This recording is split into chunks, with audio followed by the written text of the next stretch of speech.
Laudavite omnes et hodie in minuto historiae, une guerre mondiale dans le monde antique, centurion. Bene humanisti in serie bella punica.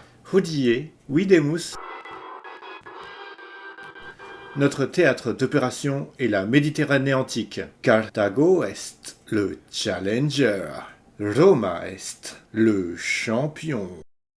Sicilia est le gâteau. Que nos deux civilisations vont se disputer pendant la première guerre punique. Les Romains sont des guerriers organisés, disposant de la meilleure armée de terre du monde du moment, commandés par des consuls puissants et perfectionnistes, recherchant la gloire en manipulant les manipules et la cavalerie sur le champ de bataille. Le problème, c'est que les Romains n'ont pas le pied marin. La guerre va pourtant se jouer en partie en bateau, mais ils n'ont pas d'expérience solide de bataille sur l'élément liquide. Proches et rivaux, les Carthaginois sont des Phéniciens habiles à naviguer pour commercer et batailler sur la mer, originaires du Levant, l'actuel Liban, entre parenthèses. Bellum causa. Les Mamertins, des mercenaires qui travaillaient pour les Grecs, s'invitent à Messine en moins de 170. Ils n'ont pas tort, la vue est beaucoup trop magnifique. Bellum incipit.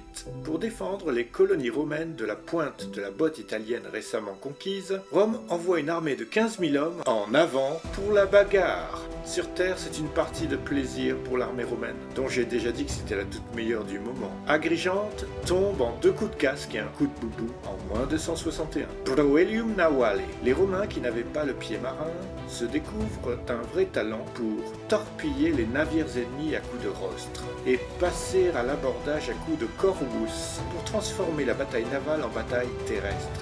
Victoire à Mulae en moins 260. Désormais, la domination devenue semi-totale se transforme en triomphe romain à la bataille des îles Égates en moins 241, qui coupe la Sicile de tout ravitaillement carthaginois et en fait le gâteau exclusif des Romains qui peuvent enfin dire « c'est tout pour moi ». Moins 238, Carthage, franchement affaibli par la perte de la Sicile, subit des révoltes internes de mercenaires. Et pendant ce temps, les Romains en profitent pour leur subtiliser la Sardaigne et la Corse, qui deviennent des Provinciae Romanae officiels. Cependant, pour Carthage, ce n'est pas fini du tout. Hamilcar Barca, c'est le papa d'Hannibal Barca, on les voit tous les deux sur une barque, jeu de mots, se refait une santé en conquérant une bonne partie de l'Hispania et prépare la revanche de son fier peuple carthaginois. Gratias vobis ago. In proxima pellicula nos videbimus.